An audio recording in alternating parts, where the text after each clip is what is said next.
Oh, pretty good though. Everybody is quiet. I need to add some pictures of him in hospice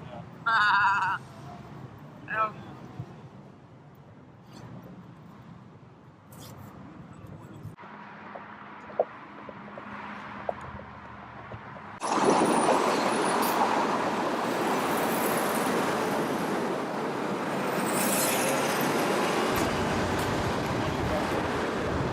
When I first started my job, someone described it to me, which I think it rang so true, that at that time, being homeless was a full-time job. You started your morning looking for breakfast, and you spent your entire day having your daily needs met. And you didn't have time to work on or deal with longer than how do I get from breakfast to lunch and how do I get from lunch to where I'm going to spend the night, because you had to be in line so early. And what we've done now is take all that away.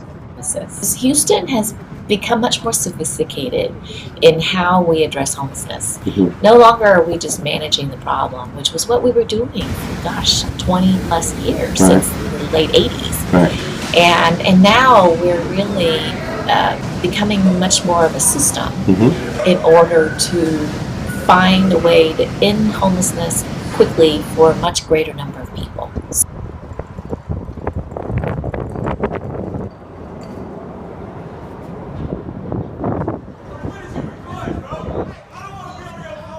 So you've seen a lot of changes overall here in Houston of how they're treating the homeless, haven't you?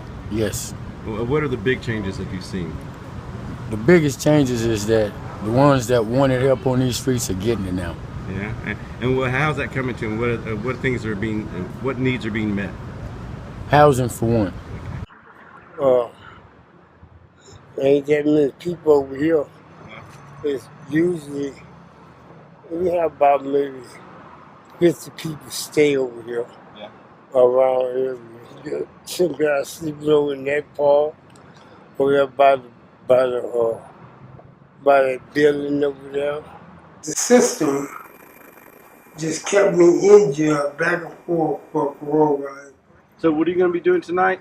Camping. I'll be camping out here tonight. I'll be first, hopefully the first one in line. If not the first, I'll be about the third. Hi, this is Antoinette checking in. Hi, Ben.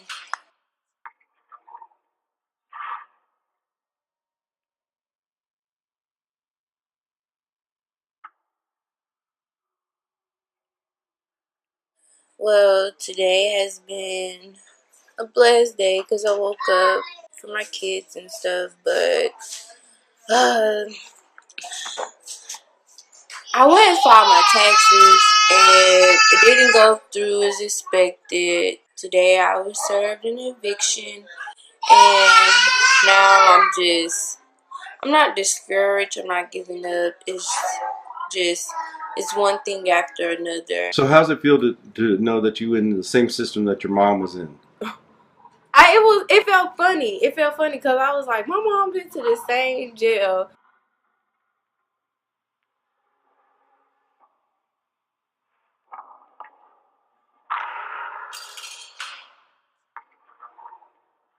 It was the same system because she went to the Texas Youth Commission, Yeah. and I asked her, and we were actually at the same exact facility. No, what's the name? Brownwood, Texas. Brownwood. She went down in Brownwood too? The Texas Youth Commission. Okay.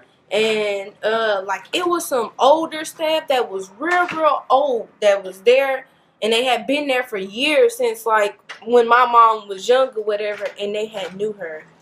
And it was like 3 of them that had knew her, and they was like, Judy Pruitt's your mom? And that kind of got me a little credit, but not much, because she was a bad actor, I heard. So we're not making it seem like we can't get jobs or anything, but like I have a background.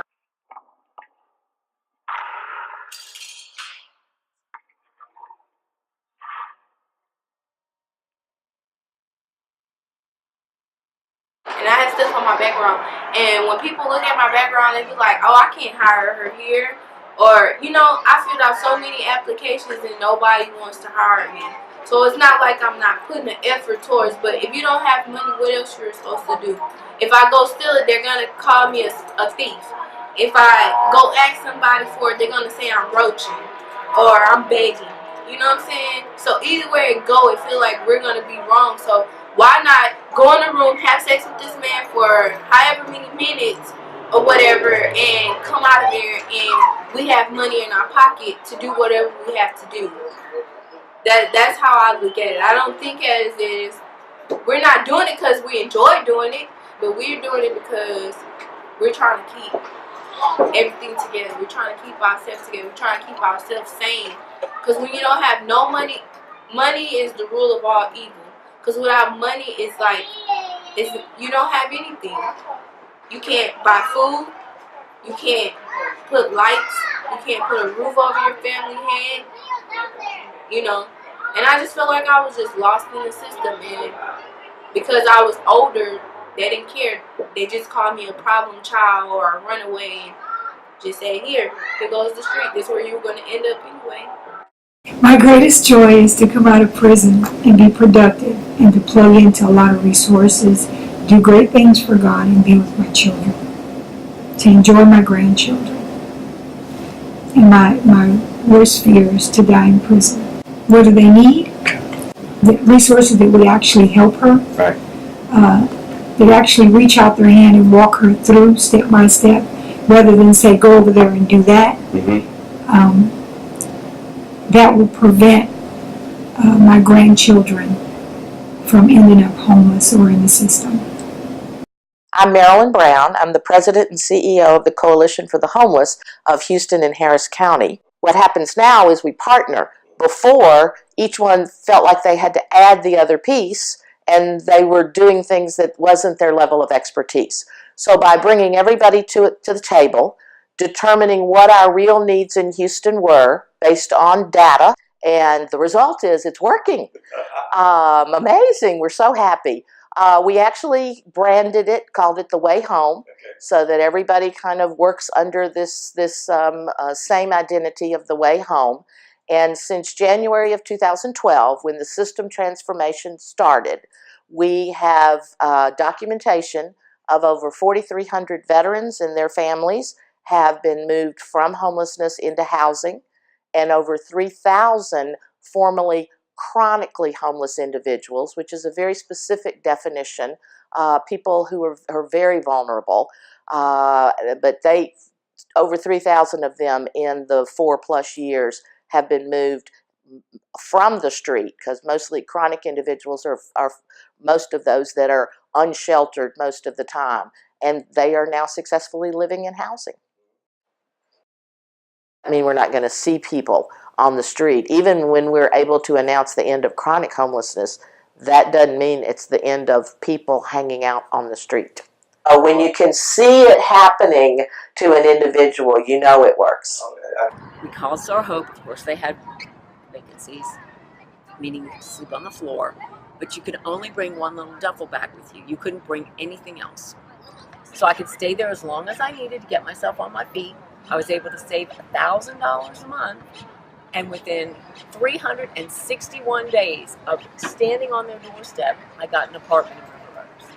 Yeah, I got my own place. You do? Yeah. Working. I've been trying to get it. I finally got it. Yeah? The New Hope housing, my new room. Your new room. My room, new apartment. All right. It's your apartment. Yes, it's mine.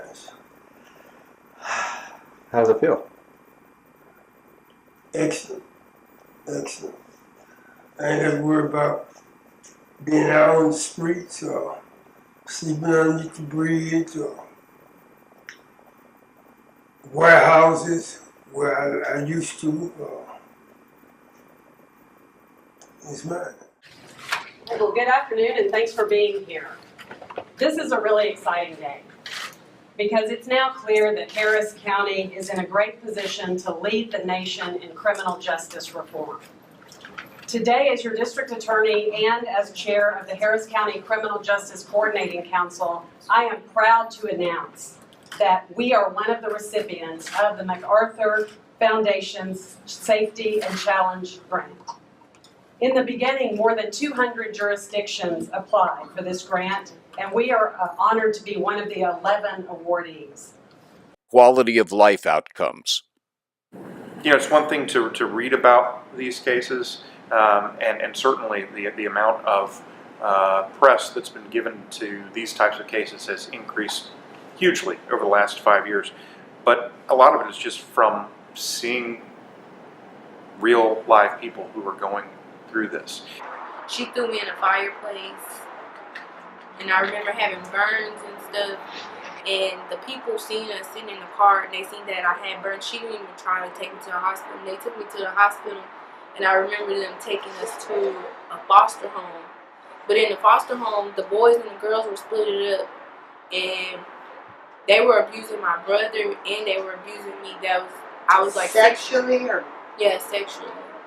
Right now, if you get they call whooping and spanking, mine was with stretcher cord, switch that they wrap around it, plants, water hose, whips, whatever mama had in the hand. If you did something wrong, that's what you would get hit with. So why do you think she used those ways on you? Because I figured her parents did her like that. Okay. And she figured that was the way that her parents brought her up. Yeah. So that's the way she bring Okay. her kids up. I had to learn everything on my own. My mom gave me away when I was 5 years old. People I didn't even know, but I was happy. Even though it abused me, I was happy. You know? But I've been abused as a young child, and it had a big effect on me. But to this day, I'm a strong person. I can say that honestly.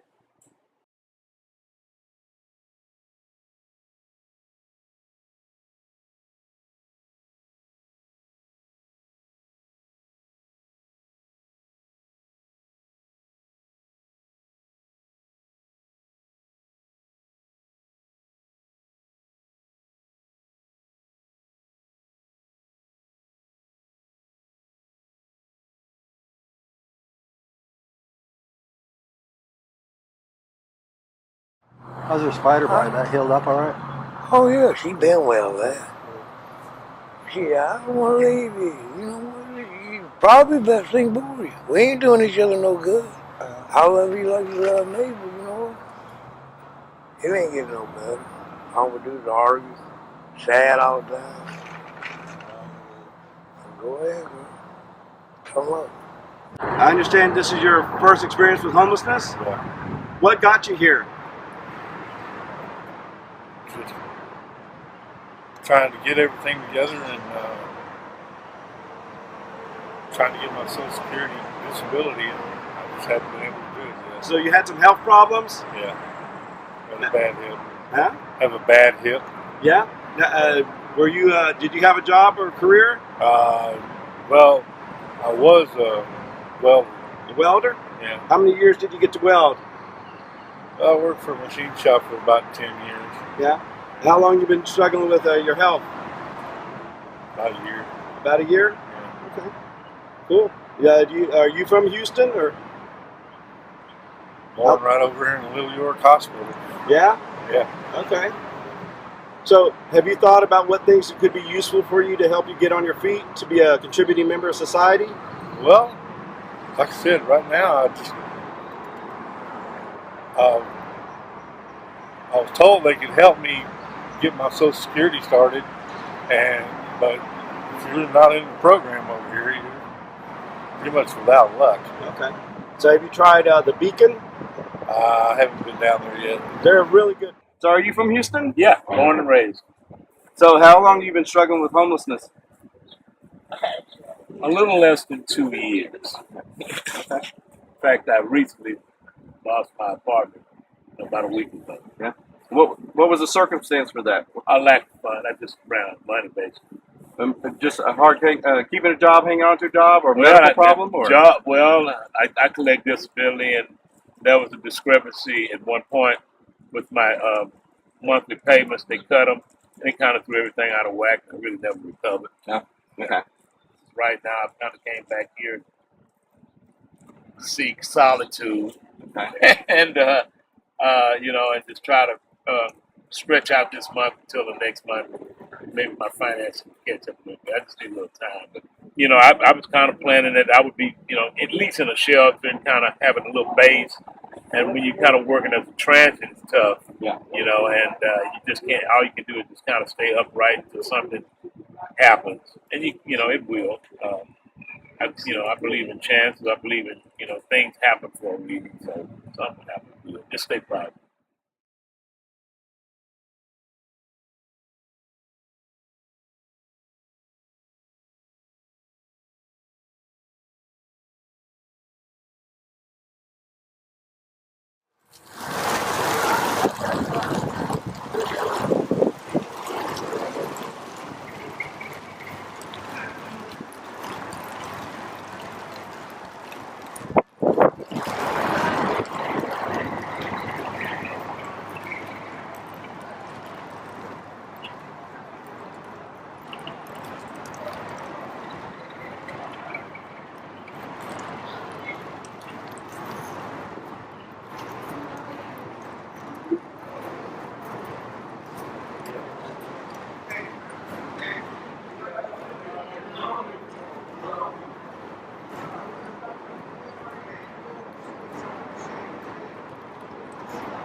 And we're working with Food Not Bombs, doing some documentation, updating the news reports.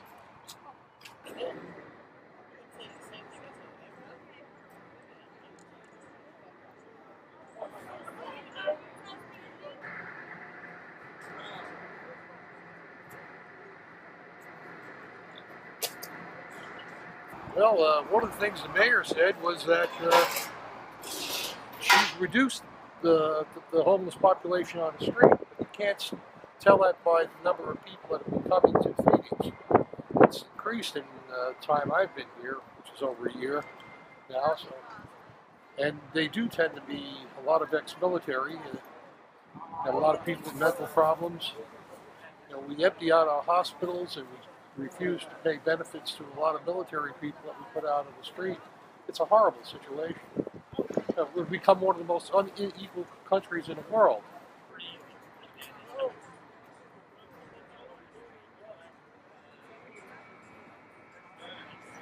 And anytime you want to discuss and write a documentary on the residentially challenged, it's a lot nicer word than saying home. Nan Roman, President and CEO of the National Alliance to End Homelessness, provided a history of the interwoven problems of homelessness at the Coalition for the Homeless Houston-Harris County annual meeting held at United Way on February 3rd, 2008. And at the end of the 80s, we estimated that there were about 400,000 people on a given night, 2.5 million in here.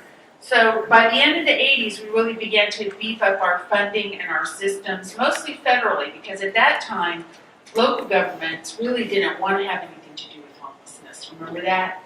Those days when I think local governments preferred not to think about homelessness or worried that if they did anything about it, they were just going to start attracting more homeless people to their jurisdictions. They were not in the game. It was the nonprofits, faith-based groups that emerged locally, and the federal government started funding it. And over the next 12 years,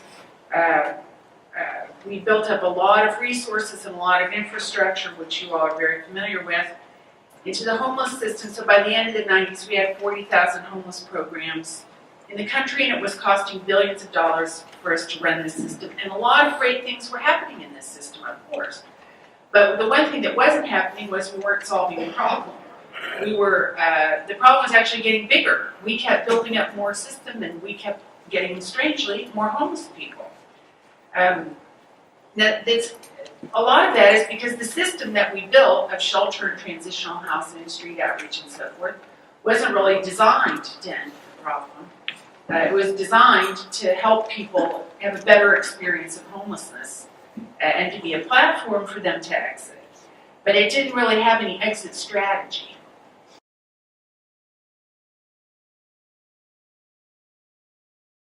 There's a real high level of integration across our programs, emergency shelter, clinical programs, and housing programs.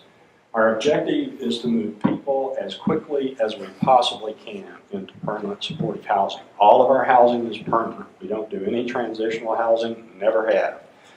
I've always had difficulty with the concept of transitional housing for kind of theoretical reasons about the efficacy of the model. I don't think is good. A person in transitional housing is still homeless because there's a time limit on the amount of time they could be in their apartment. They're not home yet. You know, there are conditions placed on them.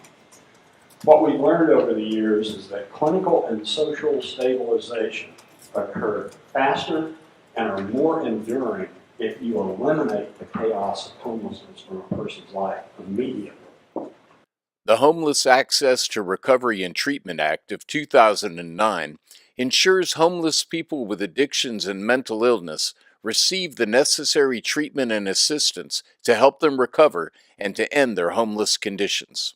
The signing of the Hearth Act in 2009 and the start of the work in 2012 gave the coalition a very clear coordinating role. There is a dynamic relationship between adverse childhood experiences and the quality of life that one is capable of leading. One study, a collaboration between the Centers for Disease Control and Kaiser Permanente, found that most people suffering from a poor quality of life can trace their symptoms, drug addiction, mental illness, and homelessness, back to adverse childhood experiences. A questionnaire they developed gives respondents a score from 1 to 10 based on their exposure to adverse childhood experiences. The higher the score, the higher the risk of negative health and people. So for many years, Search was also, providing housing. In our building currently, we have 42 single-room occupancy apartments. We don't need to be in the landlord, property management business. Our expertise is in working with individuals and helping them to learn how to be a good neighbor, how to be back in the community, how to build community. So today, the coalition is in charge of our data system. So we have a web-based data system that can track our clients across the different agencies. There are about 70 different agencies that participate in this data system. And so they can see kind of our community overall, how many people enter into our network of services and who kind of gets caught up in there and who are able to get out quickly on their own or with a little bit of help. So the goal is to be able to obviously expand the number of people that we see, expand the services, the programs within our agency. I mean, that's really the main thing, is just to expand what we're, to be able to meet the demand. We've never been able to meet the demand. We've never had the space or the staff to meet the demand. I mean, prison is great at preparing you to be in prison. It's not necessarily great. In fact, it's usually not great in teaching you how to be a responsible citizen. So what are you going to be doing tonight? Camping. I'll be camping out here tonight. I'll be first, hopefully the first one in line. If not the first, I'll be about the third. Okay. So I'll spend the night here all night. Even though we can't lay down, we're supposed to lay down till 11 o'clock. So, but we just sit around and just chill. Okay. Out like a body's eye. Hello, Ben. You doing all right today? Oh, hi. How you doing? Minnesota. Ben? Yes, another Ben. Ben and my other brother Ben. That's right. Have you already seen the You're in the process. Good deal. Well, I hope you come up soon. Yeah, glad to have you. Glad to have you in the house. You're a good friend. A good friend. So do you guys? Hey, you gonna get the phone number? Yeah. You get the phone? I'm gonna get keep the same number. Okay. But it's cut off now. So when I get another phone, Just stay in touch with me. I'm coming back. All right. I'll be back to see you. Love you, man. I love you too. Keep your head up out there, back You boy. know, keep on doing. Get your card. Hey, I went and got my ID today. Okay. I got it going my way. Yeah. Now you go down there and get your bus card. Go get your bus card. I'll do it. I'm gonna come see you. All right. All right. Take it easy. Now Ben has been helping you kind of navigate the way. He's been trailblazing for you, yeah. So it's Yeah, been we- helpful having someone. Yes, sir. Yeah? We got some stuff in common. You know what I mean? That he got with me with, and he's helped me out a lot. Good deal. He's a good guy. The New Hope Housing, my new room. Your new room. My room, new apartment. All right. It's your apartment. Yes. Mine. How's it feel? Excellent. Excellent. I ain't got to worry about being out on the streets or sleeping underneath the bridge or warehouses where I used to. It's mine.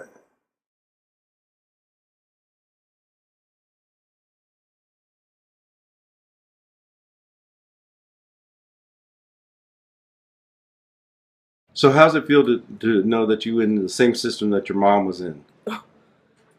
It felt funny. It felt funny because I was like, my mom been to the same jail Was that it I've the been exact to. same building or the Yeah. same system? It was the same system because she went to the Texas Youth Commission, Yeah. and I asked her, and we were actually at the same exact facility. No, what's the name? Brownwood, Texas. Brownwood. She went The down in Texas- Brownwood too? The Texas Youth Commission. Okay.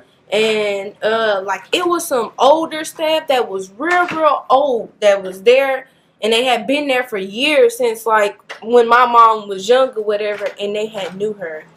And it was like 3 of them that had knew her, and they was like, Judy Pruitt's your mom?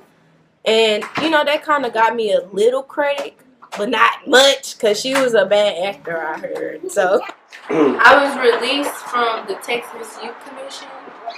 I was in CPS, and usually CPS is supposed to have funds set up for you for college. Nobody never told me who was my caseworker, nothing. So basically, they just released me to the streets. We're not making it seem like we can't get jobs or anything, but like I have a background, and I have stuff on my background. And when people look at my background, they be like, "Oh, I can't hire her here," or you know, I filled out so many applications and nobody wants to hire me. So it's not like I'm not putting an effort towards. But if you don't have money, what else you're supposed to do? If I go steal it, they're gonna call me a thief. If I go ask somebody for it, they're gonna say I'm roaching or I'm begging. You know what I'm saying? So either way it go, it feel like we're gonna be wrong. So why not go in the room, have sex with this man for however many minutes or whatever, and come out of there and we have money in our pocket to do whatever we have to do.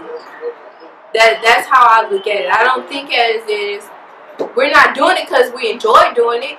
You know, some people do it because they enjoy doing it, but we're doing it because we're trying to keep everything together. We're trying to keep ourselves together. We're trying to keep ourselves sane. Because when you don't have no money, money is the rule of all evil. Because without money, it's like you don't have anything. You can't buy food. You can't put lights. You can't put a roof over your family head. You know. And I just felt like I was just lost in the system. And because I was older, they didn't care. They just called me a problem child or a runaway and just said, here goes the street. This is where you were going to end up anyway. Judge Mike Schneider of Houston Girls Court explains what compels him to find solutions that don't punish those that are victims of adverse childhood experiences.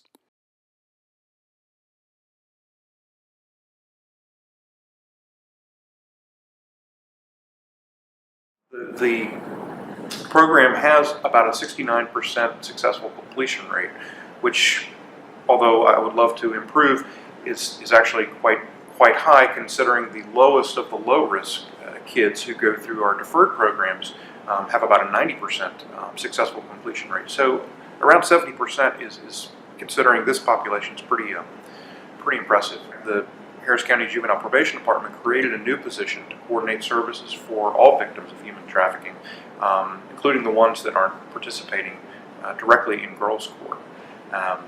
And then our last legislative session, Senate Bill 92 passed, which allowed for juvenile boards in counties across Texas, because of the success of girls' court, to create their own programs where they can not only provide those services, but also provide sealing and even wraparound services that hopefully will last beyond their involvement in the probation system. Well, today has been a blessed day because I woke up for my kids and stuff, but I went and filed my taxes and it didn't go through as expected. Today I was served an eviction and now I'm not discouraged, I'm not giving up. It's one thing after another. I feel like I want to do a lot of things, to get out of this situation. I know I have to weigh my cost and benefit, what's going to get me in trouble, what's not going to get me in trouble, what's going to benefit my kids. There's just a lot of stuff going on and trying to keep everybody together as a family. It's just a very hard experience. And say hello to the camera, Susie. She's not feeling good. Well, I write poetry, and I actually wrote a poem about my experience with Hurricane. Could you share it with us? Sure. And this is an award-winning. I actually am talented with all of this stuff that's good, right? Yeah. The name of it is Hell and High Waters. In August 28, 2005, I woke up that morning, glad to be alive. A hurricane coming. Man, we gotta ride. Pack some food and shit, get all our stuff. Dog, chill out, but we ain't got time to fuss. Fuck yeah, we expected a little wind, a little rain. Dog, we ain't know it's gonna cause this much pain. People on roofs trying to save their daughters, while the rest of their family was floating in the water. This ain't no time to cry. Dry your eyes. New Orleans is dying, dog. I'm trying to stay alive. Sleeping in the Superdome. Evacuated from our homes. No lights, no water, no food, no phone. We wasn't looting, we was surviving, striving because our people was dying. Supplying strangers with food and clothes. The love was amazing we shared in our home. People we didn't even know was helping us out. Dog, I never knew we had this much love in the South. Katrina came through, blew away everything we knew. We ain't want to leave, they made us go. Cops coming to the door with a cock 4-4. Well, no more Julios, fucking them hoes, buying pounds of weed or crack by the O's. Yeah, we lost a lot, but we gained even more. I lost family, pets, cars, clothes, and friends. Wake up, dumb fuck, the world coming to an end. Do you know how I feel to not know where your brother at? Please don't tell me you feel me, cause you ain't been through that. I thought he was dead, but before the storm hit, they had already fled.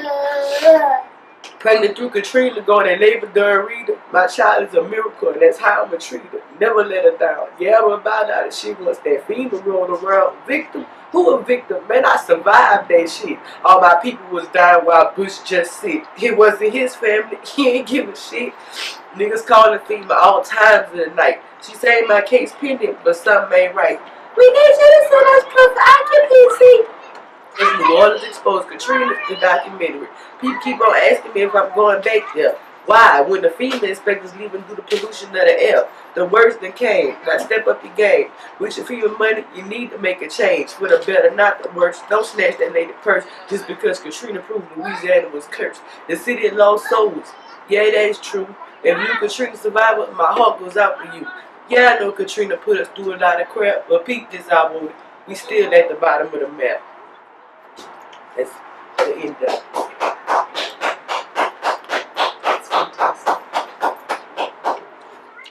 Please welcome to stage Charlotte Cole.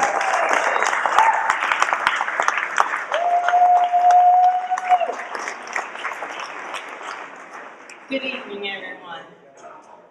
There's a saying that if you want something that you never had, then you have to do something that you never did. Well, I stand before you tonight doing something that I've never done, and that's addressing a crowd of people who have achieved the goal that I am now working for. So therefore, I'm going to play to my strength, and I'm going to open up with an icebreaker, which is a poem that I wrote. Now, when I wrote this poem, I was inspired to write it, but the title comes at the end. And so it goes like this. There is but one constant transition. Everything must change, evolving, advancing, progressing anew. Change is the one thing that we must do. For if we do not implement this principle and apply it to our lives, you'll wake up one day and see your future's gone. Your destiny is history. Don't misconstrue what I'm saying. As long as there's life, there is hope. But time is of the essence. Don't hesitate. Good things come to those who wait, but not to those who wait too late. Don't get caught up in the play of youth. Make good use of your early years. Do it now. Don't wait till later, so your latter days will be greater. The idea of change can be overwhelming, and no one can do it alone. Trust the change committee. Our shoulders are broad and strong. Today, you're not heavy. My brother, my sister will help you to carry on. Join us as we stand ready to help, to guide you through the process step by step. We'll roll up our sleeves. There's work to be done. Look at us. We're living testimonies that the battle can be won. Old or young, it doesn't matter. What's important is that you get a new start.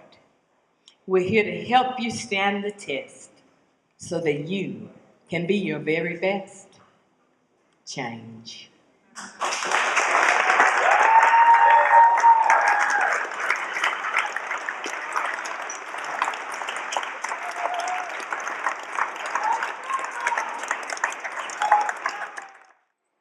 What is that? Go ahead and read it out. The missing date is Friday, March 7, 2014, from Hutchinson, Kansas. My birthday, October 7th. My race, my sex, my color, and all it says is Dominique may be in company of an adult female. They may travel to Wichita, Kansas, or Houston, or Dallas, Texas. Dominique's tongue is pierced. She has multiple tattoos. Dominique may go by the nickname Gabby. This is an old one, though. It's an old one. I want to find one of the newer ones. So why are you a runaway? Because I run away from foster care. Yeah. And what are you finding in foster care? Nothing.